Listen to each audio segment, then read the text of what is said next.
마태복음 6장 25절부터 34절입니다. 읽겠습니다. 그러므로 내가 너희에게 이르노니 목숨을 위하여 무엇을 먹을까 무엇을 마실까 몸을 위하여 무엇을 입을까 염려하지 말라.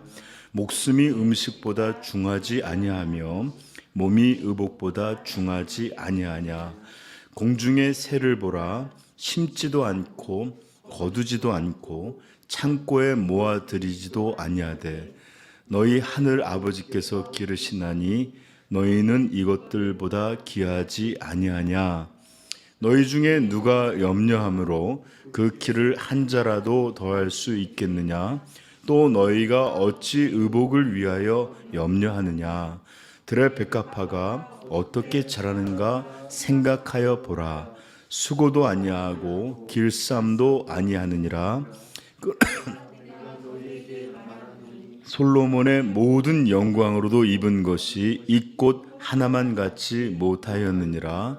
오늘 있다가 내일 아궁이에 던져지는 들풀도 하나님이 이렇게 입히시거든. 하물며 너희 일까 보냐. 믿음이 적은 자들아.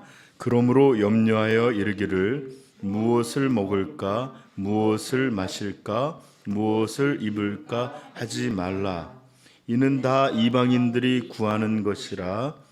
너희 하늘 아버지께서 이 모든 것이 너희에게 일써야 할 줄을 아시느니라. 그런즉 너희는 먼저 그의 나라와 그의 의를 구하라. 그리하면 이 모든 것이 너희에게 더하시리라. 그러므로 내일 일을 위하여 염려하지 말라. 내일 일은 내일 염려할 것이요 한날의 괴로움은 그날의 족하니라. 아멘.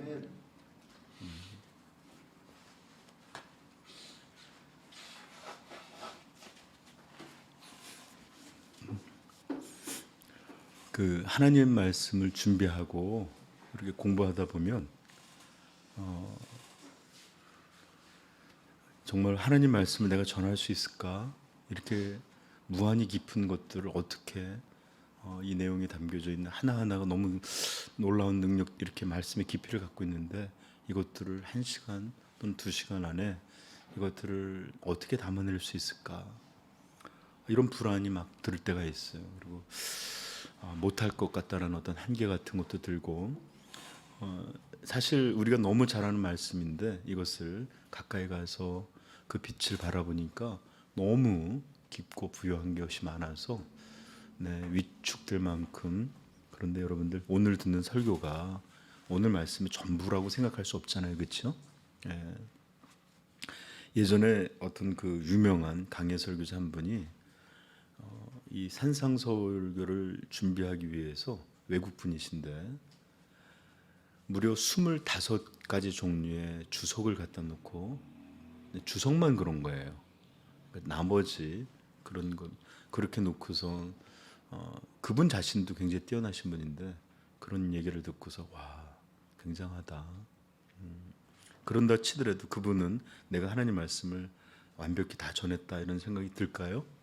아닐 거예요, 그렇죠? 아마 겉만 이렇게 드러낸 듯한 아마 그런 마음이 들 거예요. 그래서 우리도 듣는 말씀이 아주 부유한, 이렇게 바다처럼 큰 거를 그냥 그림으로 그려는 바다를 본다 정도로 생각하시면서 여러분들이 이것들을 더 알아가기를, 사모하기를 축복합니다. 6장 25절은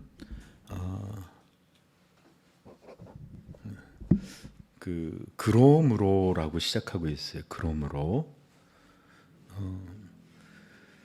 그러므로 우리는 이 새롭게 시작하는 내용이 단독으로 존재하지 않고 앞의 내용들의 연장선상에 있다는 것을 이것을 통해서 알게 되겠죠? 짧게 생각한다면 그러므로는 앞에 24절 한 사람이 두 주인을 섬기지 못할 것이니 혹 이를 미워하고 저를 사랑하거나 혹 이를 중히 여기고 저를 경히 여김이라. 너희가 하나님과 재물을 겸하여 섬기지 못하느니라. 이 말씀에 이어서 그러므로 연결되는 것이라는 것을 알게 되겠죠. 이렇게 짧게는 24절, 길게는 19절서부터 시작할 때 너희를 위하여 보물 이야기, 그 다음에 우리가 바라보는 이야기, 빛과 어둠의 바라보는 이야기, 이런 것들과 전체적으로 연결되어 있는 것이 오늘 말씀이다라고 이해하면 좋겠어요. 여러분, 우리 수요 예배는 마태복음 전체를 강의하고 있지는 못해요.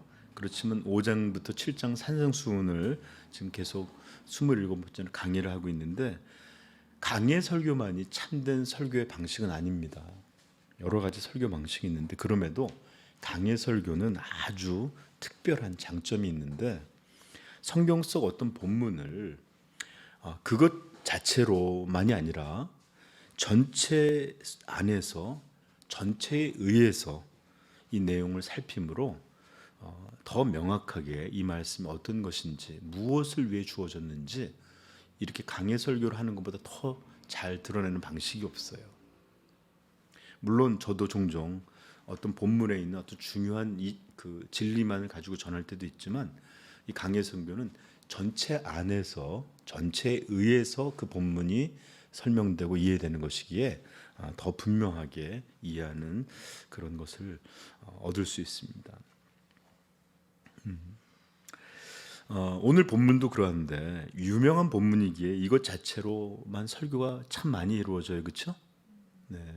그렇지만 사실은 전체 안에서 그 본문을 살펴보므로 더욱 예수 그리스도께서 이 말씀을 주셨을 때 분명하게 의도한 게 무엇이고 어떤 것을 우리에게 들려주시려고 하는지 그 의미를 파악하는 데는 강해 설교보다 좋은 게 없어요. 그래서 여러분들, 우리가 짧지만 한 2주에 걸쳐서 할 때 본문 말씀이 전체 속에서 어떤 의미를 갖는지 살펴보는 것 필요할 줄로 믿습니다. 자, 이제 먼저 우리 24절은 이렇게 시작되고 있었죠. 엄중한 말씀인데, 한 사람이, 한번 읽어볼까요? 시작. 한 사람이 두 주인을 섬기지 못할 것이니 혹 이를 미워하고 저를 사랑하거나 혹 이를 중히 여기고 전 경히 여김이라. 너희가 하나님과 재물을 겸하여 섬기지 못하느니라. 아멘. 네. 예배 중에 죄송한데 이런 실명을 공개해도 될지 모르겠지만 우리 모든 성도들 예배 때 보는 것처럼 반가운 게 없어요, 진짜. 뭐 애를 안고 오는 엄마도 또 이렇게 급하게 들어오는 우리 성도도, 또 온라인에서 이렇게 참여하는 분들도, 그리고 또 피곤해서 이렇게 뒤에 나가서서 정신 놓지 않으려고 하는 이런 모습도 다 이렇게 참 귀합니다. 그래서 여러분들, 저는 종종 그래요. 이렇게 이번에도 감찰의 모임을 갔다 왔는데 큰 교회가 있지만 뭐 아무리 큰 교회하고도 우리 성도들 바꾸고 싶지 않다라는 생각이 들어요. 1000명이면 또 모를까. 농담이고. 네, 농담이에요. 우리 성도님들 같이 이렇게 예배의 공동체 찬양하고 기도하고 또 주님을 소망하는 너무 귀한 모습들인 것 같아요, 그렇죠? 우리 주님 기뻐하시라 믿습니다.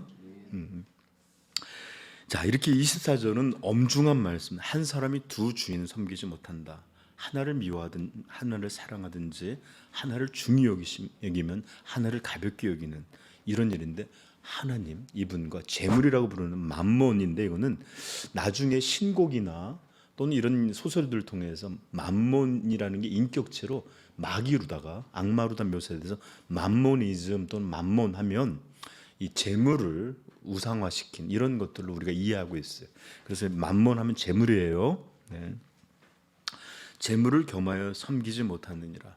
저는 이것을 의인화된 악마로 보는 거 아주 좋은 거라고 생각해요. 왜냐하면 섬긴다는 것 자체가 우리가 누구의 종로로 산다는 뜻이거든요. 네. 자, 그래, 어쨌든 여러분, 두 개를 동시에 섬길 수 있다는 현대의 복음 불가능합니다. 예수님 그것을 못 박아놨어요. 틈을 갖지 못하도록. 예?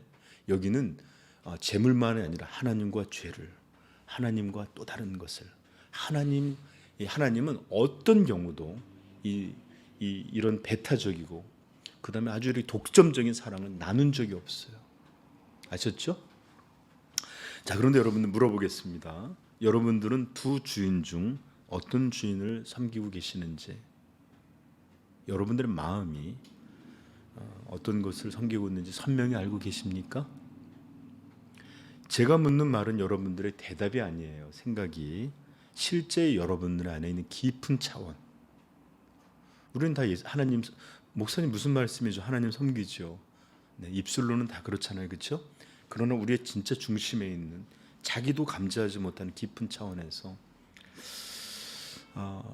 나는 어떤 신을, 어떤 존재를 섬기고 있는가? 여러분, 우리는 이것들 외부에서 일어난 일이라면 정말로 우리는 이런 일들을 많이 보잖아요. 자기가 하는 말과 다르게 실제가, 그죠? 예를 들어서 목회자들이 이 만모니즘, 막 재물이 막 이러면 얘기하면서도 이렇게 돈을 위해서 굉장히 교회와 싸우고 또 착복하고 이런 일도 많이 보잖아요. 목회자만이 아니라 우리 성도들이 다 그래요. 믿음의 고백 나누지만 실제의 삶에 있어서는 참 차이가 많아요. 그렇죠? 그러다 보니까 우리는 남들이 말할 때는, 외부에서 누가 다른 얘기가 할 때는 아주 재빨리 진실되다 안 되다. 그리고 꽤나 정확하게 저는 그냥 공식적으로 입술로만 하는 일이지 저 그렇게 살지 않으면서 분별을 할 줄 알아요. 근데 꽤 정확해. 완전하진 않지만 남에 대해서 판단할 때는 정말 찰칵 들어와요. 저거 가증스럽다. 그리고 꽤나 정확한데, 이게 만약에 우리 내부에서, 내 안에서 일어나는 일이라면요, 분명히 우리도 내가 하는 말과 실제 내 마음이 추구하는 것이 다른 것을 만나게 되잖아요. 그런데 이런 것들에 있어서는 우리는 재빨리 캐치하지도 못하고, 그리고 꽤나 정확하게 파악도 못합니다. 그죠? 그래서 우리는 이런 것들을 잘 분별하지 못하는데, 오늘 말씀은 앞부분에 두 주인을 섬기지 못한다. 하나를 미워하고 하나를 사랑하고, 하나를 중히 여기면 하나를 급게 여긴다.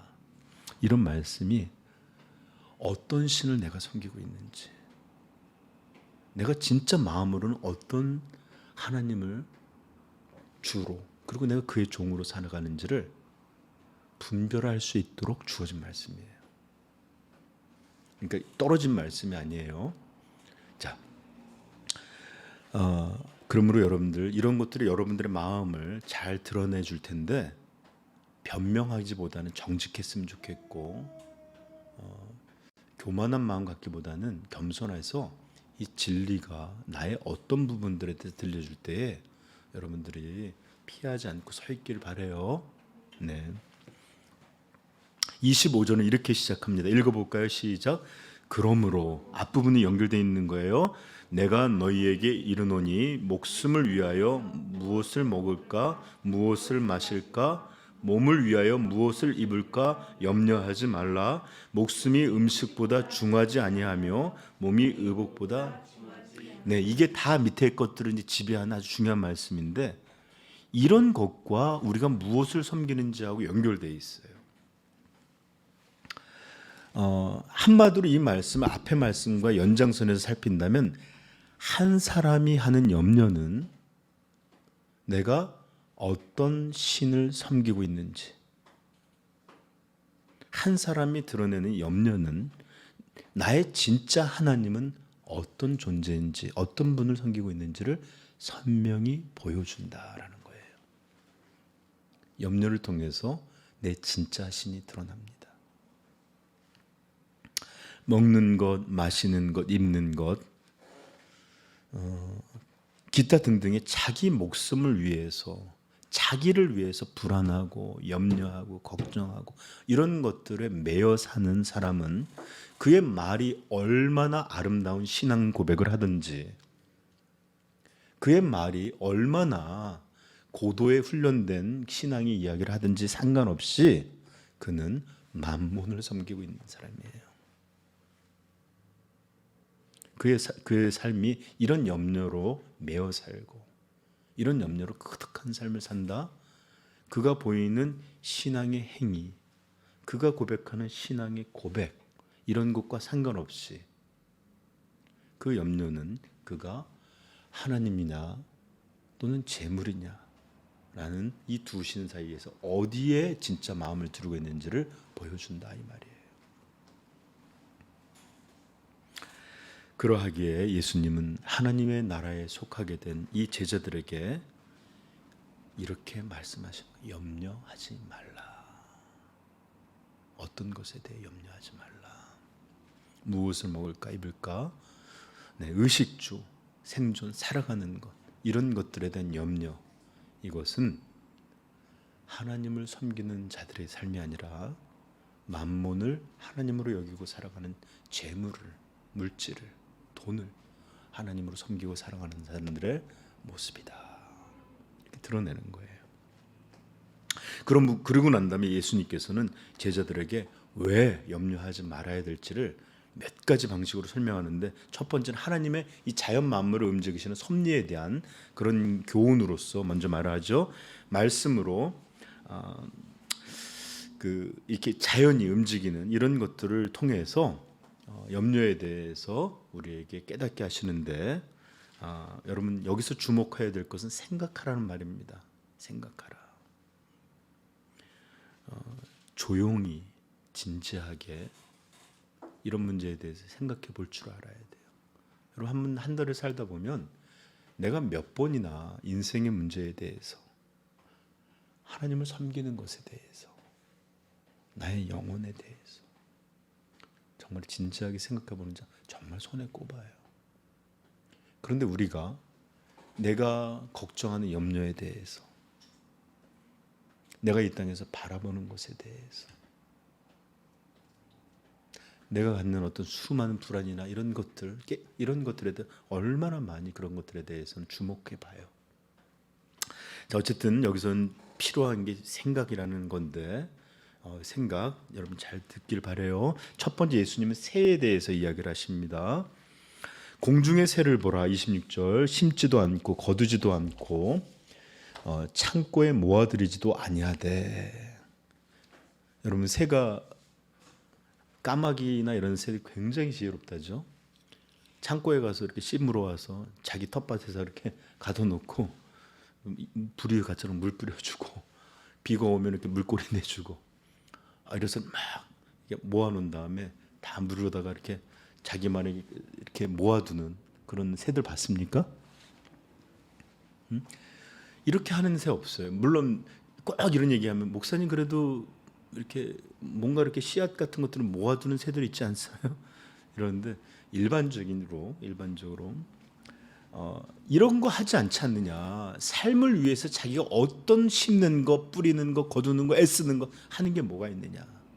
그럼에도 불구하고 하늘 아버지께서, 근데 중요한 건 너희라는 말이에요.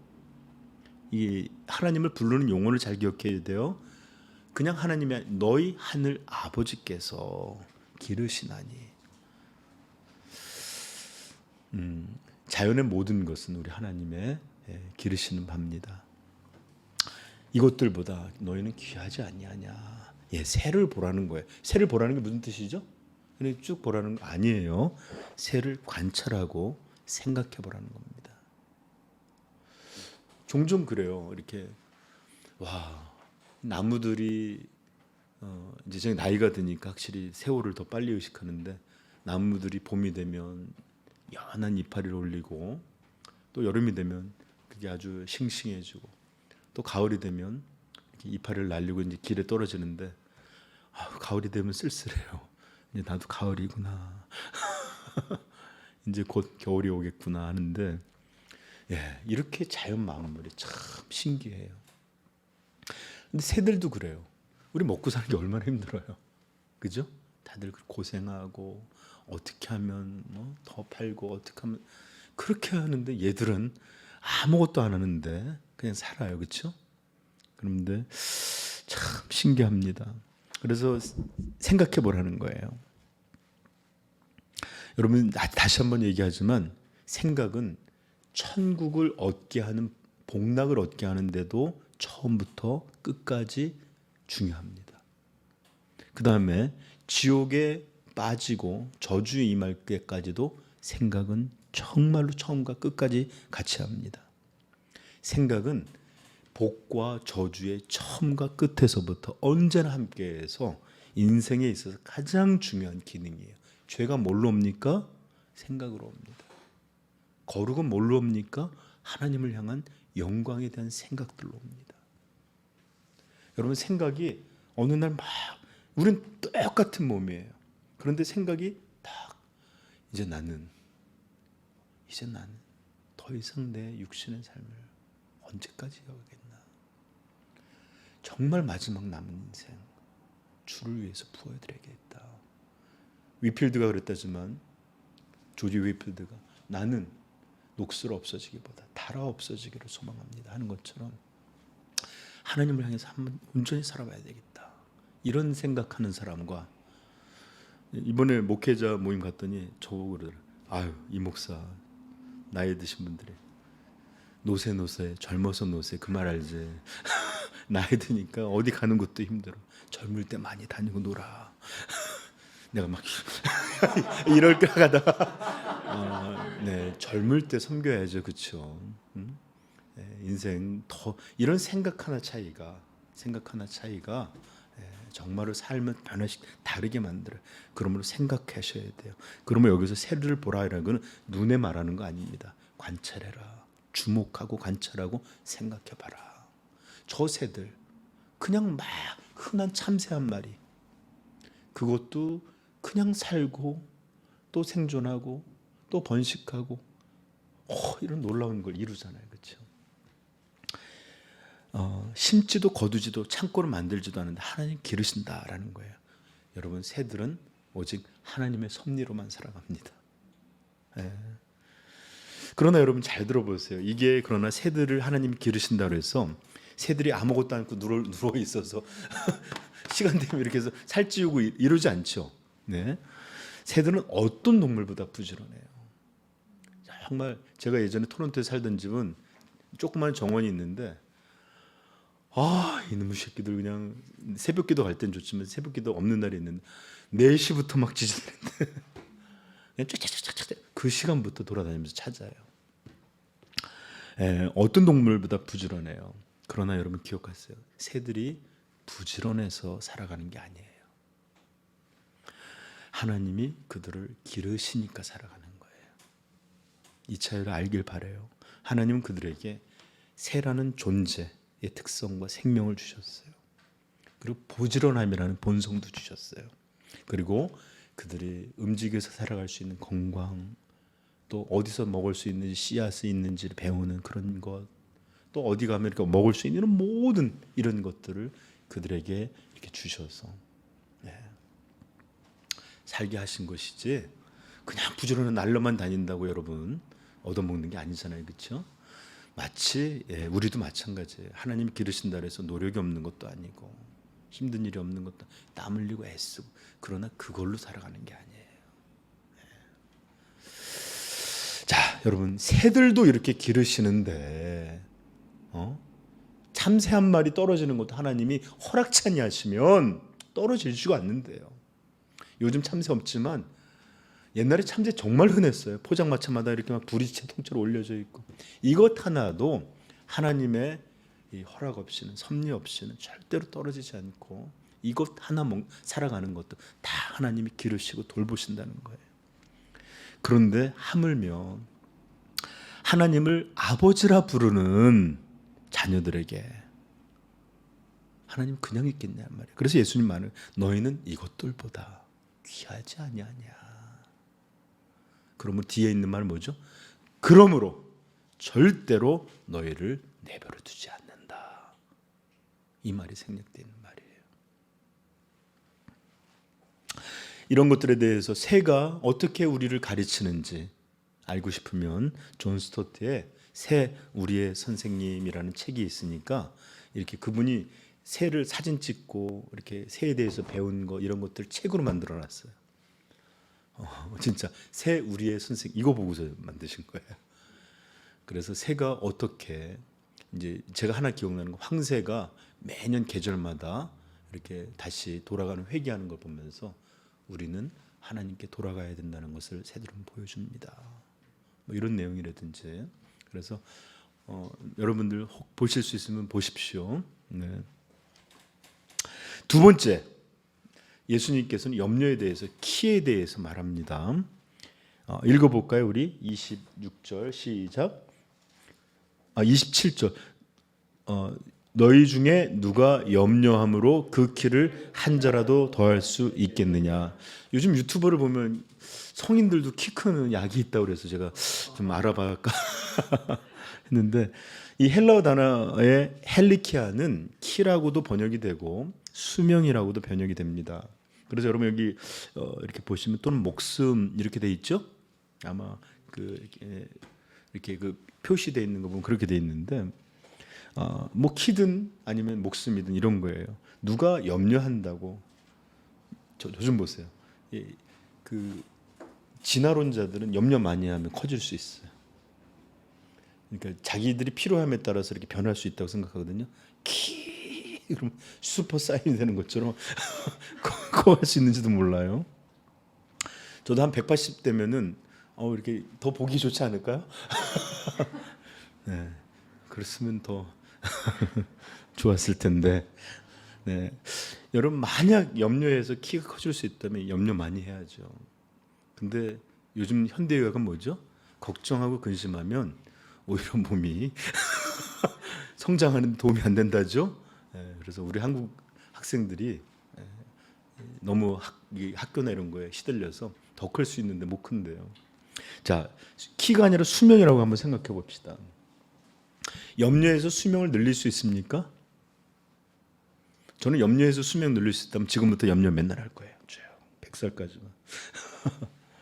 근데 현대의학이 또 밝혀주죠. 오히려 염려하면 어떻게 되죠? 스트레스 쌓이고. 그러면은 오히려 수명과 생명에 더 해로워진다. 이런 말을 들려줘요. 그렇죠? 그러므로 염려는 할 수 없어요. 키도 키울 수 없고 수명도 늘릴 수 없어요. 무용할 뿐만 아니라 쓸모가 없어요. 그리고 더 나아가서는 해롭습니다. 해로워요. 이것은 몸의 뿐만 아니라 영적으로 이해하시면 좋겠는데, 염려는 해롭습니다. 그러므로 염려할 의미가 없는 거예요. 그죠? 두 번째, 예수님 그렇게 키에 대해서 말씀하셨고, 세 번째는 뭐죠? 왜 염려가 의미 없는 일인지 지금 계속 하는 거예요. 자, 세 번째, 백합화. 우리 한번 읽어볼까요? 네, 28절 시작. 또 너희가 어찌 의복을 위하여 염려하느냐? 들의 백합화가 어떻게 자라는가 생각하여 보라. 수고도 아니하고 길쌈도 아니하느니라.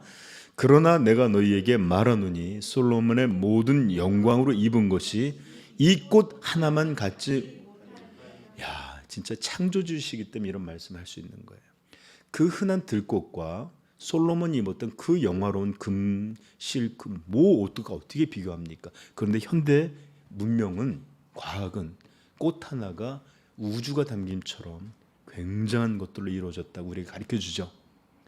생명은 이런 것입니다. 그러므로 솔로몬이 모든 영광을 입은 것이 이 꽃 하나만, 들꽃, 이 꽃 하나만 갖지 못하였느니라. 백합화, 또 다른 꽃이라도 마찬가지. 인간이 만든 어떤 의복도 하나님이 창조하신 그 생명체, 그 복잡함, 그 아름다움, 그런 것에 비교할 수 있는 게 없어요. 그러므로 염려하지 말아야 될 중요한 이유를 이어서 이제 계속해서 말씀해 주시는데, 30절 읽겠습니다. 오늘 있다가 내일 아궁이에 던져지는 들풀도 하나님이 이렇게 입히시거늘 하물며 너희일까 보냐 믿음이 작은 자들아. 여러분, 우리 예전에 여름에 시골에 가면 모기를 쫓는다고, 벌레 쫓는다고 이렇게 막 이렇게 풀들을, 원래는 쑥으로 해야 되는 쑥이 비싸잖아요. 그러니까 막 아무거나 해서 이렇게 하면 막 연기가 피어올라서 들어가요. 그리고 여러분 이렇게 뭐 불 쏘시게 할 때도 마른 풀 같은 거 이렇게 집어넣잖아요, 그렇죠? 이런 게 생명이 얼마나 짧습니까? 그렇죠? 여름 한철 잠깐 있는데 그것마저도 이렇게 잘려져서 말려진 그것으로 아궁이에 들어가는 들풀. 이것 하나에도 하나님의 생명의 신비와 또 살게함과 또 번식함과 그 꽃의 그 영광스러움을 다 입히시는데 그 꽃들을 그렇게 바라보면서 와 이쁘네. 제가 얼마 전에 안산 올라갔는데 보랏빛 요만한 이런 꽃들도 있고 상사화라는 거 아세요? 네, 불교에서는 어쩌면 그렇게 이쁜지 몰라요. 이렇게 들에서 막 핀 것도 저절로가 아니라 하나님이 입히신 거예요. 섭리의 손길로.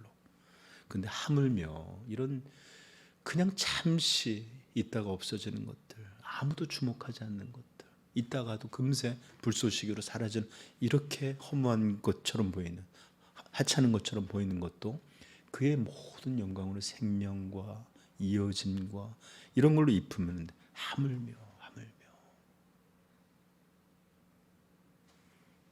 너희일까 보냐. 내 자녀에게 예수님 계속 의도적으로 하나님 아버지라고 가리키고 있어요. 하늘 아버지. 그런데 그 아들들에게 하물며 너희를 그냥 두시겠느냐.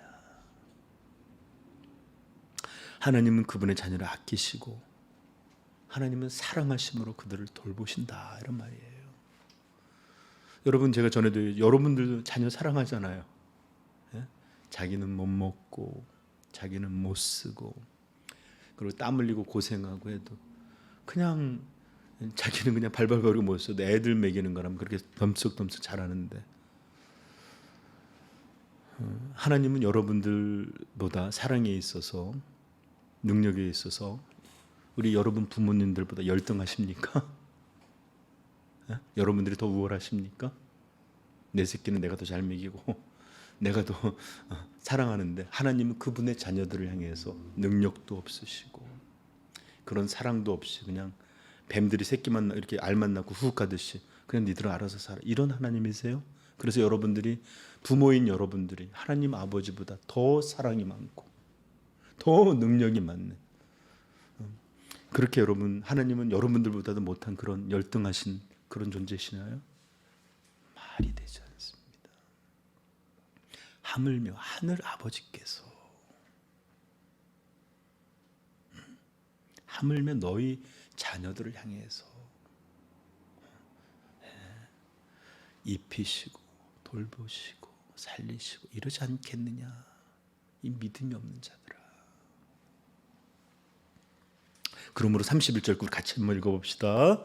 그러므로 염려하여 이르기를 무엇을 먹을까 무엇을 마실까 무엇을 입을까 하지 말라. 자 이제 우리는 왜 예수님께서 염려하지 말라는지 이제 문제의 본질에 도착했습니다. 예, 염려의 본질은 뭐죠? 믿음이 없는 것이에요. 믿음이 없는 것. 하나님을 신뢰하지 못하는 불신. 이게 바로 염려의 본질이고 뿌리입니다. 예수님은 분명하게 들려주셨어요. 이렇게 이런 것들 구하는 거 다 이방인들이 구하는 것이라. 너희 하늘 아버지께서는 32절 이 모든 것이 너희에게 있어야 할 줄을 아시느니라. 하나님은 우리의 영혼을 사랑하시지만 우리 몸에 필요한 것, 마실 것, 입을 것, 주고 할 것 이런 것들을 무시하는 그런 하나님 아니세요? 이런 것이 우리에게 있어야 될 줄을 누가? 하나님이 아니. 왜요? 그분이 우리를 그렇게 창조하셨으니까. 우리는 음식을 먹어야 살아가고 물이 필요한 존재고 동물들은 다 털도 있고 가죽도 있고 우리는 그런 모습들로 이 땅에 왔어요. 그런데 만드신 이가 우리의 필요를 모르신다? 네, 그렇지 않죠, 그렇죠? 너희 하늘 아버지께서 이 모든 것이 우리에게 있어야 할 줄을 알고 돌보시고 채우시고 먹이시고 이런다. 이렇게 하신다. 이 믿음이 바로 하나님을 하나님으로, 여호와 하나님을 하나님으로 섬기는 자들에게 있어야 될 가장 중요한 근원적인 믿음입니다. 네, 근원적인 믿음. 여러분, 우리는 하나님을 믿어요, 그렇죠? 네, 그분을 자존하신 하나님. 하나님이 어디서부터 온 게 아니라 나는 스스로 있는 자다 말씀하시므로 오직 우주에서 홀로 존재하실 수 있는 그분이 우리를 전부 만드셨어요. 영원히 살아계신 하나님이 우주 만물을 창조하시고 또 우리를 창조하셨습니다. 그래서 우리는 창조자 하나님을 잘 믿어요. 그죠? 여러분, 모든 것들을 이렇게 보면서 하나님의 신비 이렇게 고백들 하고, 그렇죠? 하잖아요, 그렇죠? 그런데 너무나 많은 사람들이 하나님은 우리를 돌보시고 양육하시고 살게 하시는 부양자 하나님이라는 사실에 대해서는 거의 믿질 않습니다. 창조주는 믿어요. 그런데 이분이 우리를 돌보시는 부양하시는 하나님이라는 것을 잘 믿지를 못합니다. 마치 아까도 뱀이 알라놓고 그냥 알아서 살기를 내버려둔 이런 방식으로 이해하는 것 같아요. 그래서 우리는 입술로는 하나님을 섬기고 실제의 삶에서는 우리가 알아서 살아가는 만몬을 섬기고 살아갑니다. 재물을. 신앙 고백의 입술에서는 유신론자예요. 실제의 삶에서는 무신론자와 같습니다. 좀 어렵게 얘기하면 입술로는 우리가 유신론자고 실제에서는 이신론자라고 부를 수도 있습니다. 이신론이란 하나님은 창조하시고 그것이 알아서 돌아가도록 관여하지 않는다, 이런 뜻이에요. 마치 우리 인생들 창조해놓고 너네들 알아서 살아, 이런 하나님으로 하나님을 그렇게 믿는 사람들이 넘쳐나요. 그러나 예수님은 우리에게 분명하게 말씀해 주셨죠. 뭐라고요? 사람이 두 주인을 섬기지 못한다. 하나님은 창조는 하셨지만 살아가는 데에선 다른 신을 섬기는 이런 것들을 주신 적이 없어요. 만든 이도 나, 돌보는 이도 나, 부양하고 상ül게 하는 이가 바로 나다, 이렇게 말씀해 주셨어요. 그러므로 정말 우리 이 많은 교회 내에서도 정말 많은 사람이 참된 하나님이 아닌 재물을 의지하고 살아가므로 만몬을 하나님으로 믿고 의지하고 섬기는 이런 무서운 일들이 이 땅 가득 일어나고 있습니다. 그러므로 예수님 말하는 거, 염려하지 말라는 거예요. 이것은 하나님을 향한 불신이기에 하나님을 섬기는 참된 신앙과 함께 할 수 없어요. 여러분, 우리 염려라는 거 할 수 있어요. 종종 삶에. 그러나 염려라는 이것이 본질이 뭔지를 알아야 돼요. 이것은 하나님이 약속하신 모든 것에 대한 불신이요, 이 삶은 내가 내 힘으로 어떤 것을 쟁취함으로 살아가는 것이다, 이것을 말하고 다른 신에 대한 이야기예요. 그러므로 성경은 처음부터 예수님만이 아니라 계속해서 염려, 불안, 두려움, 걱정 이런 것들에 대해 강력하게 금하고 계시는 거예요. 염려하지 말라. 오늘 본문도 얼마나 많이 공부하세요. 염려라는 글자가 몇 번 반복됐을까요, 여러분? 매임 나오라는 이 헬라어인데 몇 번 나올까요? 찍어보세요. 쳐봐요. 날 보면 보이나요? 염려라는 말 몇 번 등장합니까? 이 짧은 본문에. 시간이 없어요. 빨리. 네? 네, 6번 등장합니다. 25절 한번 볼까요? 무엇을 먹을까, 무엇을 마실까, 무엇을 입을까 염려하지 말라 나오죠? 그죠? 27절 염려함으로 그 길을 한 자나 늘 수 있느냐? 28절 또 뭐라고 나와요? 너희가 어찌 의복을 위하여 염려하느냐? 나오죠. 31절. 그러므로 염려하여 이르기를 무엇을 먹을까 무엇을 마실까 무엇을 입을까 하지 말라. 그 다음에 34절. 그러므로 내일 일을 염려하지 말라. 5번 아니에요. 근데 한 번 더 나오죠. 내일 일은 내일 염려할 것이요. 이 짧은 본문에 염려란 말이 6번이나 등장해요. 그리고 얼마나 예수님은 강력하게 염려하지 말라.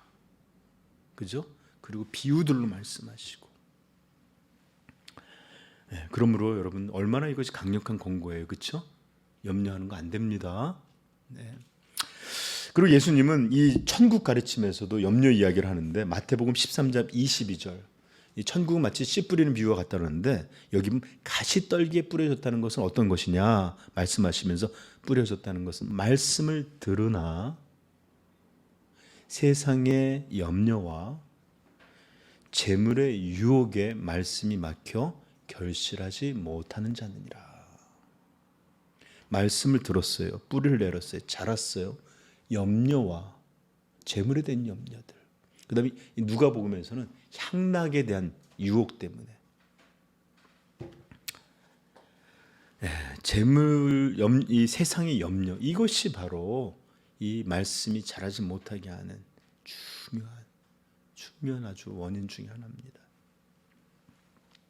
그러하기에 베드로전서 이렇게 말합니다. 5장 7절 찾아보십시다. 이거는 베드로전서 5장 7절부터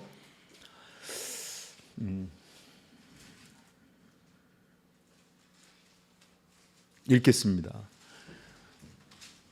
시작. 너희 염려를 다 주께 맡기라. 그분에게 드리는 거예요. 이는 그가 너희를 돌보심이라. 미친 듯 하지 말라는 거예요. 자살하듯 하는 게 아니라 그가 돌보시기에 불신을 버리라는 겁니다. 아셨죠? 그리고 두 번째 등장하는 이 말들이 보세요. 8절 읽어볼까요? 9절 시작.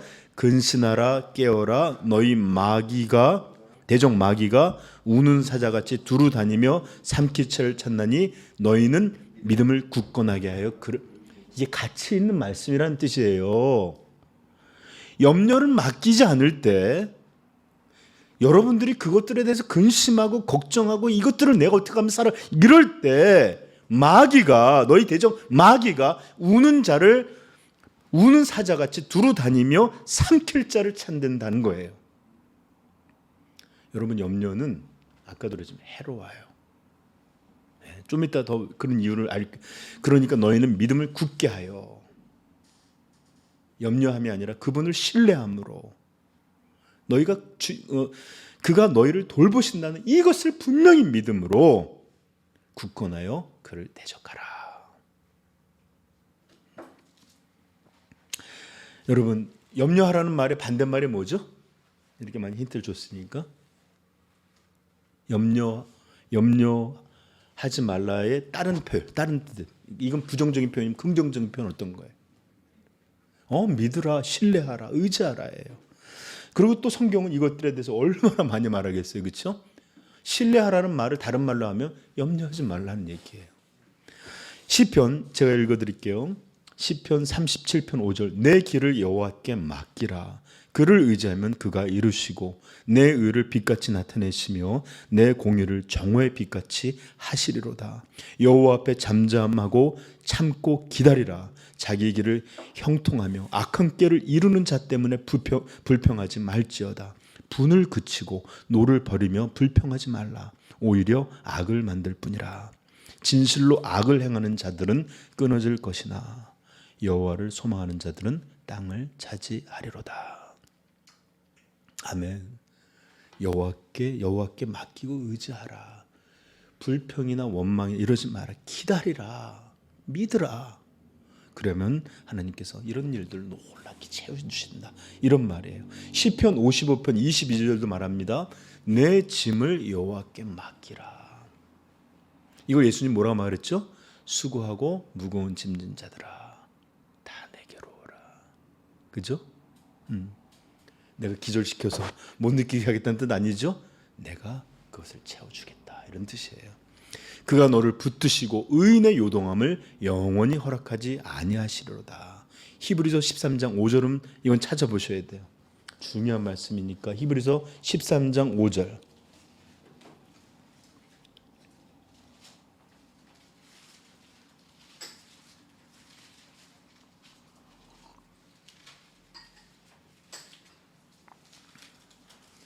읽겠습니다. 크게 읽읍시다.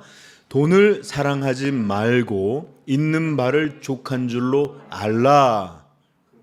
이제 그 이유를 설명하죠. 성경의 명령은 그냥 우리에게 벼랑 끝으로 미는 거 아니에요. 이유가 있기 때문이에요. 분명한 이유가. 시작. 그가 친히 말씀하시기를 내가 결코 너희를 버리지 아니하고 너희를 떠나지 아니하리라 하셨느니라. 아멘. 6절. 그러므로 우리가 담대히 말하되 돈이 아니라 주예요. 주는 나를 돕는 이시니 내가 무서워하지 아니하겠노라. 사람이 내게 어찌하리요 하노라. 이게 하나님을 섬기는 사람들의 고백이에요.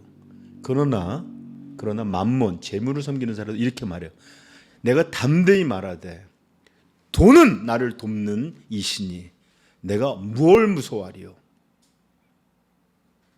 사람들이 내게 어찌 말하리요? 내가 여러분 돈에 대해서 이렇게 꽉 붙였고 똑같이 돈만 있으면 돼.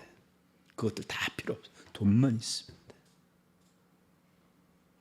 이게 신앙 고백이에요. 무식하지만. 그죠? 뭐 어떤 사람은 돈, 어떤 사람에게는 뭐 또 다른 게 되겠죠? 난 술만 있으면 돼. 나는 뭐 이런 거 다른 거 다 될 수 있죠. 자, 어쨌든 이렇게 주님께서는 돈을 사랑하지 마, 재물을 의지하지 마, 있는 바에 대해서는 그냥 족한 줄로 알아.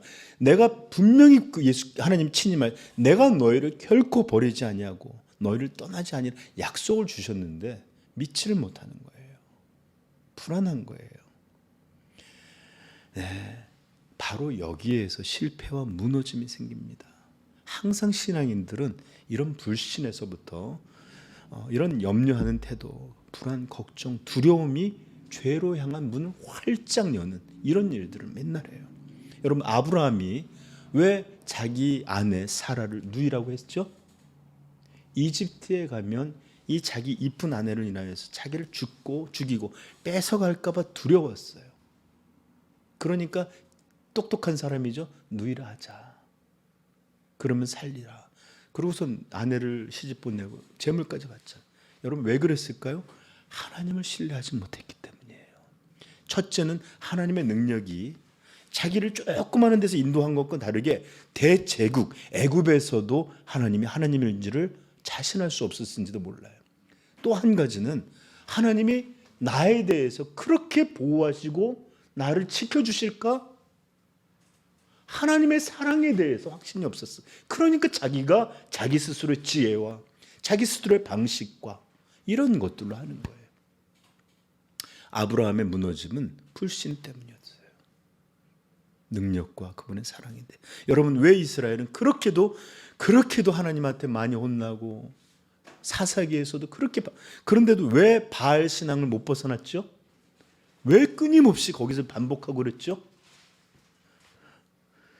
나중에는 그것 때문에 북이스라엘은 아수르에, 남유다는 바벨론에 끌려가서 민족 자체가 진멸될 뻔해. 왜 그렇게 떠나지 못했어요? 이스라엘이 두려워했던 가난, 빈곤, 배고픔. 바알은 풍요의 신이었습니다. 이 바알과 여신은 이 땅에 번영을 주는 신이었어요. 그렇기 때문에 그들은 이 배고픔, 빈곤, 이런 가난, 이런 것들이 걱정되니까 바알을 향해서 제사하고 그들을 섬겼던 거예요. 주요한 이유 중에 하나였습니다. 이것도 다 뭐예요? 하나님은 산지의 신이요, 목동의 신이요, 이동의 신이지 이 땅에서는 바알이 필요하다. 불안하고 두려웠고 하나님을 향한 믿음을 가지지 못했기에 바알을 향해서 그렇게 음란히도 숭배했던 것입니다.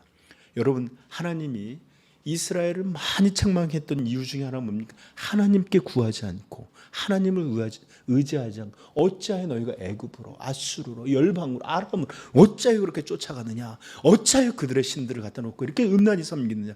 왜 그랬어요? 이스라엘은 많은 제국이 일어날 때 자신의 안전, 안위 이런 것들에서 항상 불안하고 걱정, 두려워했으니까 하나님이 아니라 큰 나라, 하나님보다 더 번영된 나라들의 신, 이런 것들을 열국을 향해서 그렇게 쫓아다녔던 게 하나님이 그렇게 책망하셨던 이유예요.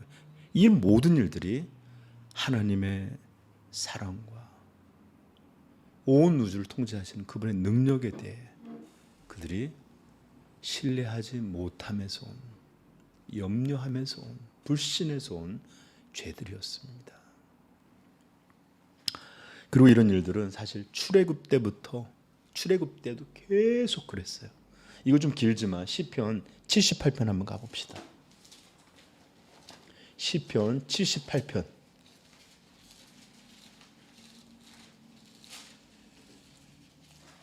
12절부터 33절 좀 길죠? 근데 이거 좀 일부러라도 좀 읽어야 돼요. 자, 우리 한번 같이 읽도록 하겠습니다. 옛적에 하나님이 애굽 땅 소환들에서 기이한 일을 그들의 조상들의 목전에서 행하였으되 그가 바다를 갈라 물을 무더기같이 서게 하시고 그들을 지나가게 하셨으며 구름 기둥 위로 발매는 불 기둥으로 인도하셨으며 광야에서 반석을 쪼개시고 매우 깊은 곳에서 나오는 물처럼 흡족하게 마시게 하셨으며 또 바위에서 시내를 내사 물이 강같이 흐르게 하셨으나 그들은 계속해서 하나님께 범죄하여 마른 땅에서 지존자를 배반하였도다. 그들이 그들의 탐욕대로 음식을 구하여 그들의 심정에 하나님을 시험하였으며 뿐만 아니라 하나님을 대적하여 말하기를 하나님이 광야에서 식탁을 베풀 수 있으랴. 보라, 그가 반석을 쳐서 물을 내시니 시내가 넘쳤으나 그가 능히 떡도 주시며 자기 백성을 위하여 고기도 예비하시랴 하였도다.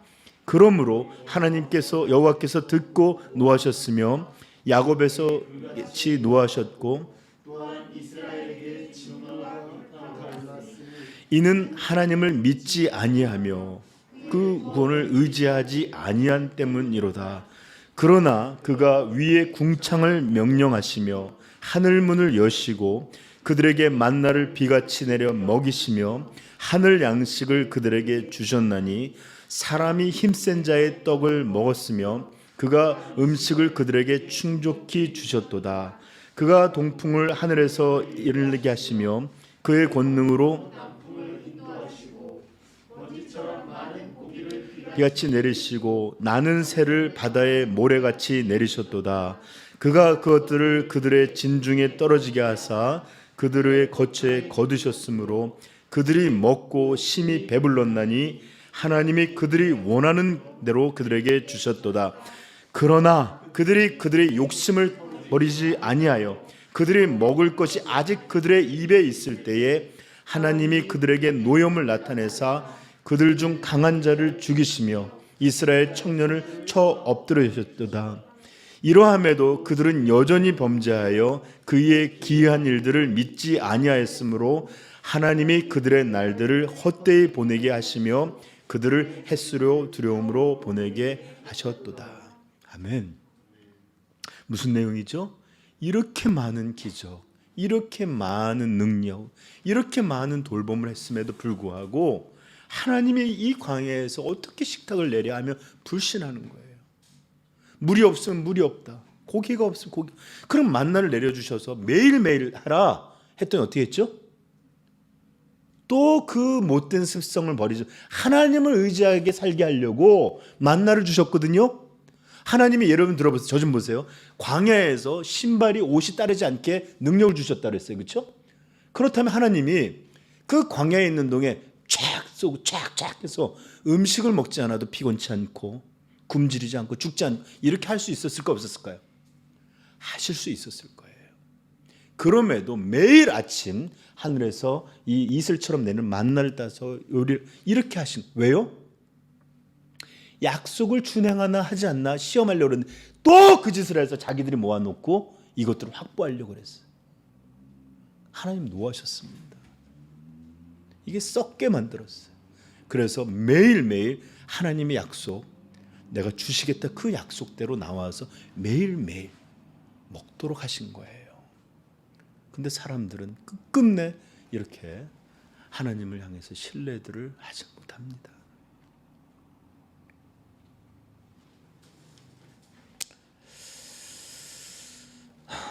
이렇게 이스라엘 백성은 정말로 하나님을 지독할 정도로 신뢰하진 않았습니다. 정말이에요. 그렇게 많은 기적을 보여주셨구만. 근데 여러분들 저 좀 보세요. 이런 죄악이 어디 출애굽 이스라엘 백성에게서만 문제였습니까?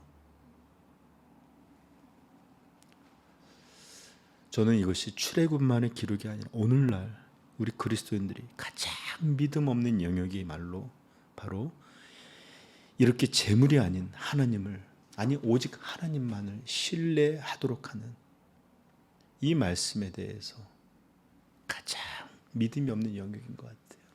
창조하심도 믿어요. 홍해를 가둔 것도 믿어요. 예수님이 하나님이신 것도 믿어요. 그가 우리를 죄를 대속하신 것 다 믿어요. 그런데 오늘 너희들의 삶을 하나님이 돌보시고 입히시고 살게 하신다. 이런 부양하시는 하나님에 대해서 믿지를 못해요. 그러므로 악착같이 돈을 벌고 악착같이 재물이 있어야 살아가요. 여러분 우리가 염려하는 것들을 한번 살펴보세요. 맨날 어떻게 하면 돈이 없다. 또는 어떤 이들은 돈이 있어서 염려합니다. 아니 돈이 있어도 염려합니다.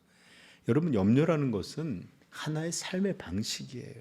나중에 보면 이게 습관이고 매일매일 우리의 염려와 걱정은 끊임이 없습니다.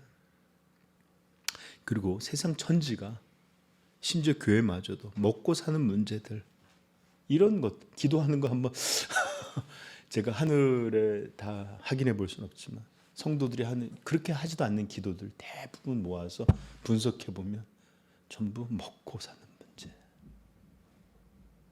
거예요 아마.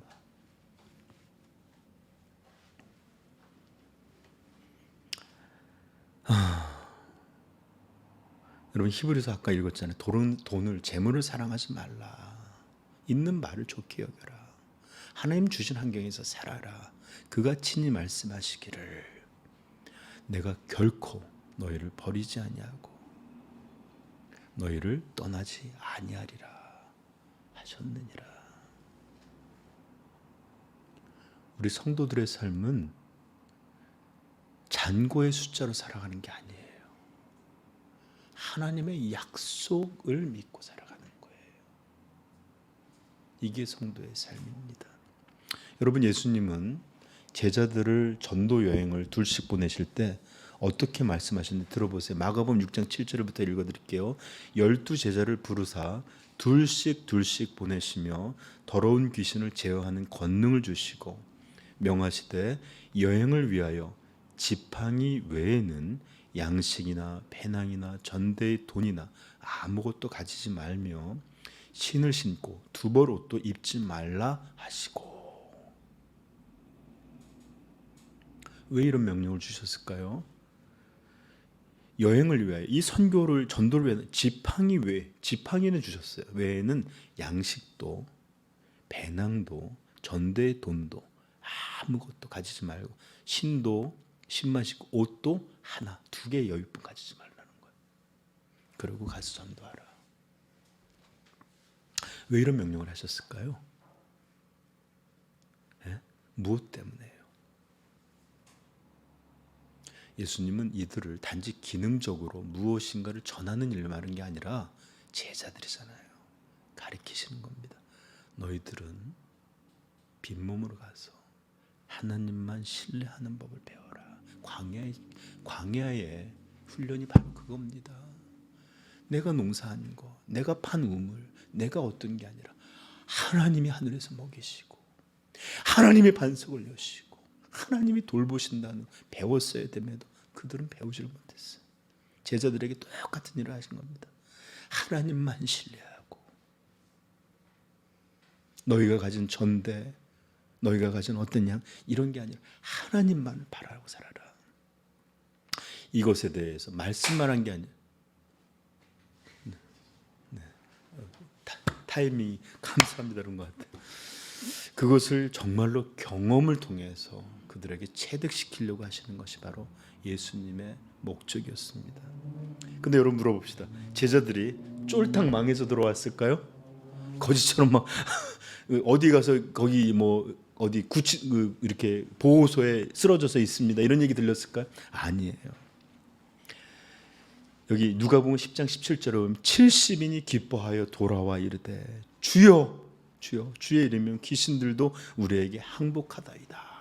얼마나 이게 기뻤으면 이런 것으로 기뻐하지 말고 너희 이름이 하늘에 기록된 것으로 기뻐하라 할 정도로 너무 막 와서 예수님 제가요 어딜 갔는데요 막 이런 여러분 쫄딱 굶고 와서 이러고 온 사람들이 아니었어요.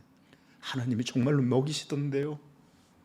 정말로 하나님께서 우리를 다 돌보시고 인도하시고 만날 사람들을 만나게 하시고 예수님의 말씀처럼 귀신을 쫓아내고 병자를 고치고 하나님의 나라를 복음 이 하나님 나라를 전가 정말 믿던데요.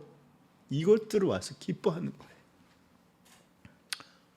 여러분 예수님의 삶을 한번 보십시오. 예수님이야말로 정말로 자신의 생필품이나 또는 자신의 기본적인 안정과 안전 이런 것들을 정말 최소한도 확보하지 못하고 여기저기를 옮겨 다니면서 복음을 전했어요. 천국 복음을. 여우도 거처가 있지만 나는 기거할 것이 없다고 주님께서 말씀하실 정도로 그런 삶을 사셨어요.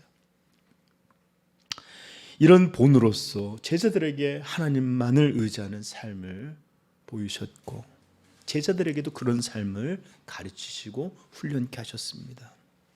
그렇다면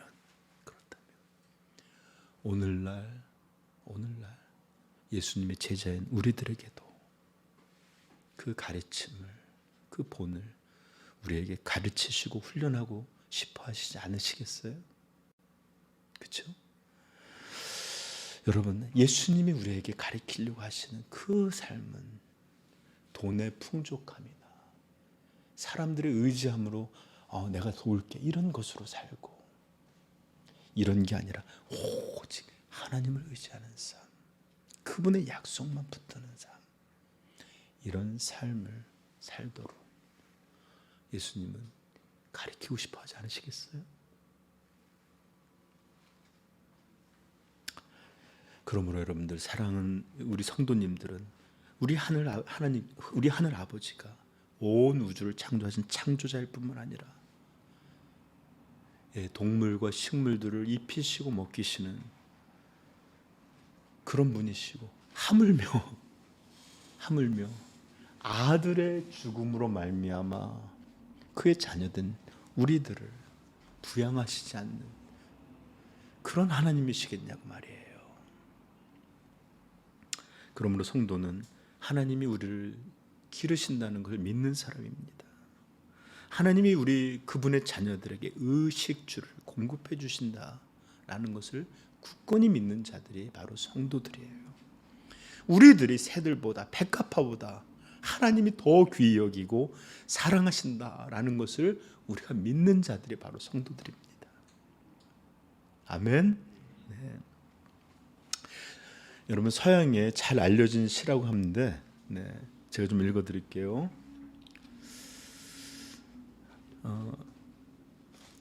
그거 읽기 전에 한번 로마서 하나만 찾아봅시다. 로마서 8장.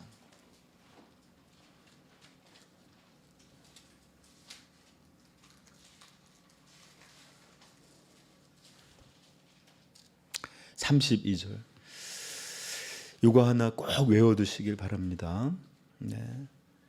읽겠습니다. 자기 아들을 아끼지 아니하시고 우리 모든 사람을 위하여 내주신 이가 어찌 그 아들과 함께 모든 것을 우리에게 주시지 아니하시겠느냐.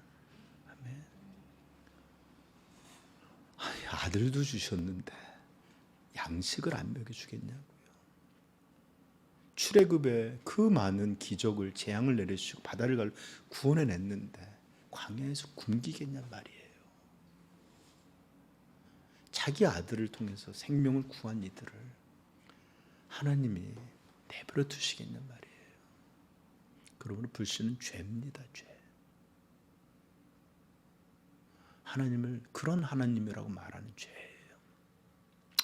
여러분, 서양의 시 하나 알려드릴게요. 울새라는 게 있는데, 울새는 제가 검색을 해봤더니 참새과의 아주 비슷한 조그마한 새래요. 울새가 참새에게 말했네. 난 정말 알고 싶어. 인간들은 왜 그렇게 불안해하면서 왜 그렇게 서둘러서 염려하는지. 참새가 울새에게 말했네. 친구야, 내 생각엔 그들에겐 하늘에 계신 아버지가 없어서인 것 같아. 너와 나를 돌보아 주시는 그 아버지 말이야. 울새가 물었죠. 난 정말 알고 싶어. 인간들은 왜 그렇게 불안해하지?